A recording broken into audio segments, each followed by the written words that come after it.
Bienvenidos. Hoy vamos a meternos de lleno en algo que creo casi todos sentimos alguna vez, ¿no? Esa cosa interna como una lucha, una confusión. A veces es algo sutil, otras es como una batalla ahí adentro. Y la pregunta es, bueno, ¿de dónde sale eso? Y más importante, ¿a dónde nos lleva? Mm, Para darle una vuelta a esto, vamos a usar un fragmento de una charla de Jay Krishnamurti. Él habla justo de esta experiencia. La idea es explorar su mirada, que la verdad es bastante radical. Sugiere que este conflicto interno no se queda ahí nomás, sino que sale, que moldea el mundo de afuera. Nos vamos a basar en ese texto específico que tenemos. Así que bueno, arranquemos a desmenuzar esto. Esa sensación de pelea interna es casi universal, ¿cierto? Veamos qué dice Krishnamurti. así es. Y lo interesante es que Krishnamurti, en este pedacito, parte de eso como un hecho. O sea, no arranca con una teoría súper abstracta. Dice, miren, esta confusión, esta contradicción interna, está ahí. Es algo que observable en la mayoría, si prestamos atención. Sí, y es llamativo cómo lo enfoca, porque menciona de pasada que podría hablar de otras cosas suyas, más complejas, como eso de que el observador es lo observado, pero elige dejarlo a un lado, no. Exacto. Él mismo dice, según leemos, dejemos eso a un lado por ahora. Y parece que lo hace para que nos centremos en la experiencia directa, en lo tangible del conflicto que sentimos. Quiere que primero veamos eso, esa realidad, antes de irnos por las ramas con teorías. Es como decir, a ver, primero miremos esto que nos pasa. Un punto de partida muy, muy práctico. De acuerdo. Entonces, la base es, sentimos conflicto adentro. Y acá es donde la cosa se pone, para mí, muy interesante. Y quizás un poco incómoda. Él no ve lo de adentro y lo de afuera como dos mundos separados que a veces chocan. No, no. Propone algo mucho más directo, como si fuera un caño abierto. Es una buena imagen, sí. Captura la idea. Él sugiere que esa pelea interna, esa división, esa falta de armonía, digamos, tiene que salir. No es que a veces sale, es que necesariamente se proyecta. Es casi como una ley física de la psique, ¿no? Si adentro estás fragmentado, generas fragmentación afuera. Y lo aterriza con ejemplos muy claros, ¿verdad?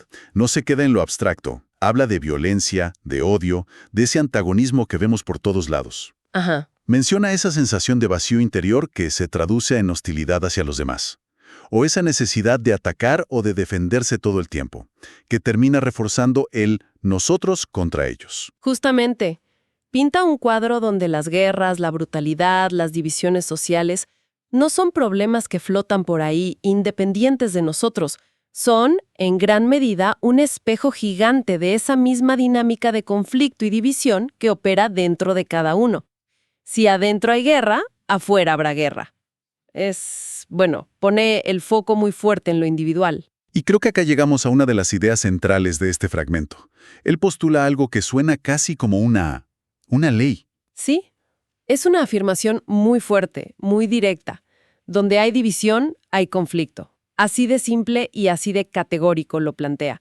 No dice a veces la división lleva al conflicto o algunos tipos de división. No, la afirmación es división en sí misma igual a conflicto. Y esto vale tanto para adentro como para afuera, ¿no es así? Correcto.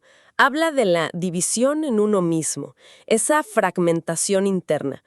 Y dice que funciona bajo la misma ley que la división externa.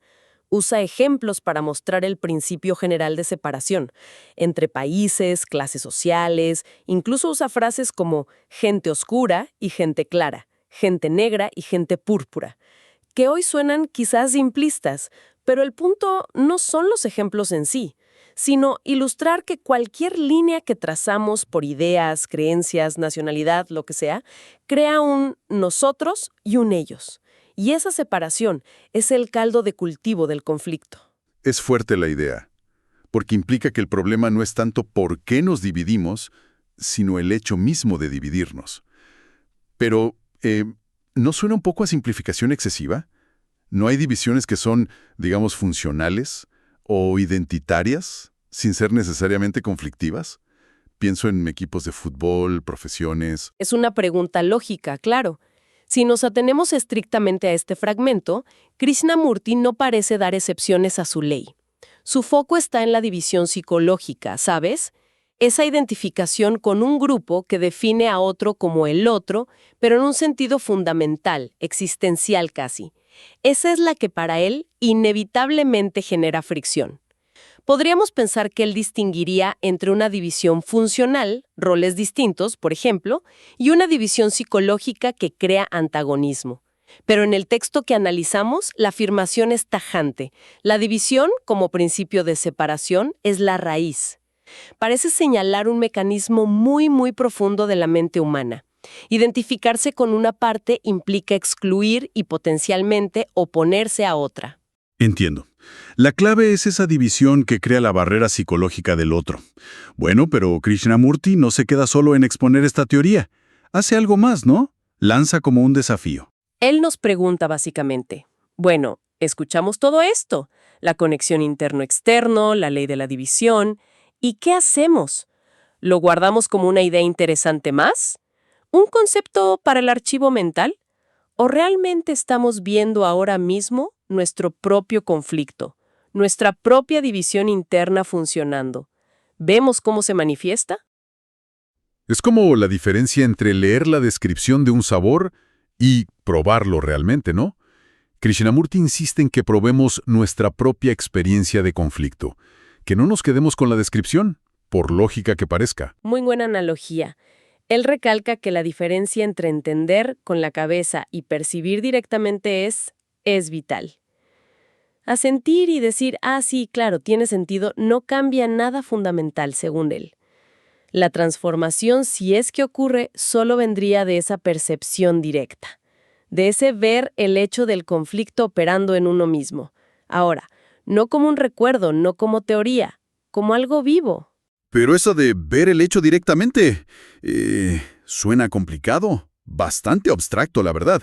¿Da alguna pista en este fragmento sobre cómo diferenciar esa visión directa de lo que seguía, no sé, una interpretación o un juicio sobre uno mismo? Es la gran pregunta, ¿no? Y el texto no da un manual de instrucciones, pero sí enfatiza la necesidad de esa percepción. La propia insistencia, el hecho de que pida atención explícitamente, por favor, esto es importante, presten un poco de atención, por favor, muestra que él sabe lo difícil que es, sabe que tendemos a quedarnos en lo intelectual. Él no pide que adoptemos su teoría como una nueva creencia, pide que usemos sus palabras como un espejo para mirar nuestra propia experiencia. La diferencia estaría en la calidad de la atención, me parece. El intelecto analiza, compara, juzga, busca causas. La percepción directa, como él parece sugerirla, sería más bien una observación, desnuda del fenómeno mientras pasa. Sentir la tensión interna, notar el impulso de culpar, la reacción defensiva, esa ola de irritación, sin ponerle enseguida la etiqueta de bueno o malo, sin justificarlo ni condenarlo, simplemente verlo. Como ver llover, no juzgas la lluvia, solo ves cómo cae. Entiendo. Sería pasar de pensar sobre el conflicto a observar el conflicto. Es un giro, radical. No es, creo que estoy dividido, sino observar la sensación misma de división, la tensión que genera. Justamente, es la diferencia entre tener el mapa súper detallado de un lugar, la idea, la teoría, y estar caminando por ese lugar sintiendo el terreno bajo los pies, la percepción directa. Y Krishnamurti valora infinitamente más lo segundo. El mapa ayuda a orientarse, sí, pero no reemplaza la experiencia del territorio. Y acá, el territorio es nuestra propia conciencia, nuestro propio mecanismo psicológico de conflicto. Lo que me parece un verdadero desafío es eso, la insistencia en la percepción directa. Es fácil decirlo, pero ¿cómo se hace eso en el día a día? Con la cabeza a mil, cuando las reacciones son tan automáticas. Requiere como una calidad de atención muy especial, ¿no? Sin duda. Y aunque este fragmento no dice cómo desarrollar esa atención, sí marca la dirección. Implica una autoobservación constante, estar alerta a las propias reacciones internas, sobre todo en momentos de fricción, de incomodidad. No se trata de analizarse sin parar, sino de notar, de darse cuenta. Ver esa división interna no como una idea, sino como la sensación de querer algo y hacer otra cosa. O pensar algo y decir lo contrario. Sentir miedo y proyectar agresión. Ver cómo esa tensión busca una salida, a menudo culpando a otros, irritándose, defendiéndose. Es como un llamado a ser testigos de nuestro propio proceso interno, sin intentar arreglarlo enseguida, simplemente para entenderlo desde la raíz. Bueno, entonces, resumiendo un poco las ideas claves de esta charla sobre Krishnamurti. Vimos su planteo de una conexión muy directa, casi mecánica, entre el conflicto interno, la división, y lo que pasa afuera. Violencia, antagonismo, separación. Destacamos esa ley que propone. La división psicológica, la separación, es la fuente misma del conflicto. Donde hay división, hay lucha. Es casi una ecuación, según él, en este texto. Y profundizamos en esa distinción clave que hace él entre entender esto como una idea con la cabeza. Y ver este proceso como un hecho vivo en la propia experiencia. La diferencia entre el mapa y el territorio, como decíamos. Exacto. Y este último punto, el de la percepción directa, es el verdadero desafío que queda flotando, ¿no? La pregunta no es tanto si la teoría es correcta o no, sino si podemos observar si es verdad o no en el laboratorio de nuestra propia conciencia. Se queda como una descripción interesante o se convierte en una observación personal, y quizás transformadora. Lo cual nos deja con una reflexión final, una pregunta que quizás queda ahí picando después de esto. Krishnamurti dice, la división interna genera conflicto externo, y nos pide que veamos esto directamente, que no nos quedemos con la teoría. Si tomamos en serio esa invitación, aunque sea por un momento, la pregunta que surge es inevitablemente práctica, más allá de entender que es importante ver el hecho. ¿Cómo se cultiva esa capacidad de observar en medio del lío diario? ¿Cómo se empieza a notar esa división interna, pero no como un concepto, sino como algo tangible, sin caer enseguida en la interpretación o el juicio? O sea, ¿qué implica realmente, en la práctica de todos los días, pasar del mapa al territorio? Una pregunta para seguir explorando, ¿no?